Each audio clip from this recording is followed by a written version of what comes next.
Hi everyone, on this video I'm gonna show you how to make black and white in Davinci Resolve. So if you wanna make a black and white effect on your video in Davinci Resolve, here's how you can do it.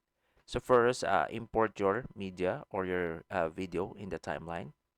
And after you imported your video in the timeline, all you need to do is go to color.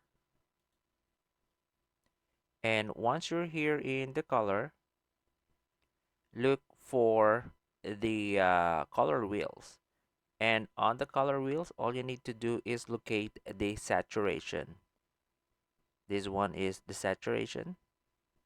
So for you to make your video black and white, all you need to do is decrease the saturation by dragging the mouse from or dragging the mouse to left.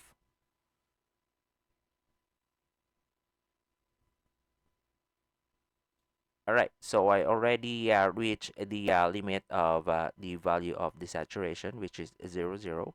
And as you can see, our video is already in black and white mode. So there you go. You already created a black and white video in DaVinci Resolve. So that's how you do black and white in DaVinci Resolve. And that's all for this video. Thank you for watching.